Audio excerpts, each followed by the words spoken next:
Breaking tonight, Fox News just confirming a critical new pick for President-elect Trump, with a job offer going to a controversial candidate, one you know very well.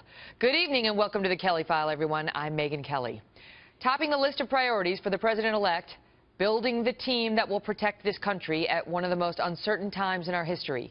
Just moments ago, Fox News confirming that President-elect Trump has picked former Obama administration military intelligence chief, Lieutenant General Michael Flynn, to be his national security advisor. This is a critical post in the national security landscape. It will not be without controversy, but it will be without Senate confirmation, which is not needed for that job. We're going to get into this in just 1 minute.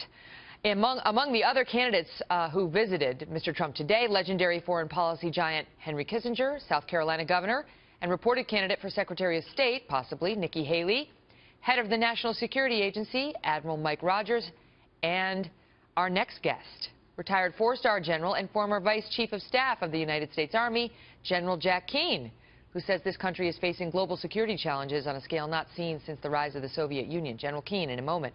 But we begin tonight with Chief National Correspondent Ed Henry, who is here with me in New York, on the breaking news and the transition. You just broke this, you just confirmed this, so it's a deal. Lieutenant General Mike Flynn, he's been offered it. He has not officially accepted it, but widely accepted that he will take this post. Why it is significant that he's being appointed to a top White House job is, as you say, he's made very controversial statements about Muslims before. He's taken on President Obama, challenged him on national security. That's why he got forced out.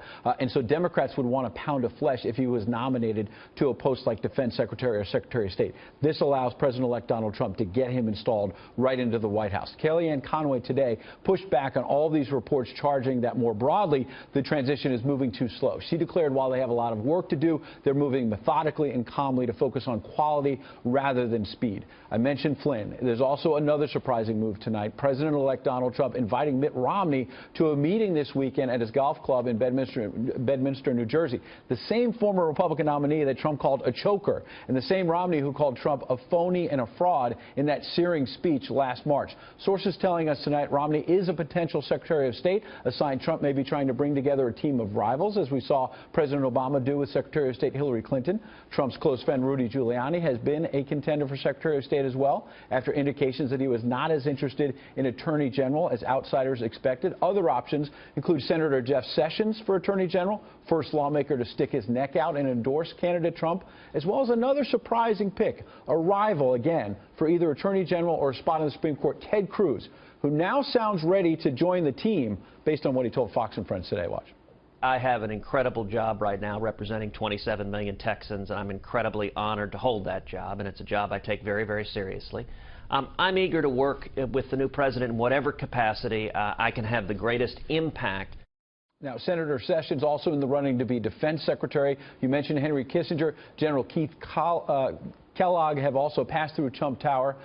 Lieutenant General Michael Flynn as well has been huddling with President-elect Trump. The bottom line is they want to get this national security team in place as quickly as possible, Megyn, because this is, as you say, critical, not just protecting the nation, but we're still at war. And during a transition is when someone like ISIS is going to try to make some sort of a statement. And you want to be on guard for that. And so while they're under great pressure to get this transition moving, national security, top of the list. Absolutely. Ed, good to see you. Good to see you.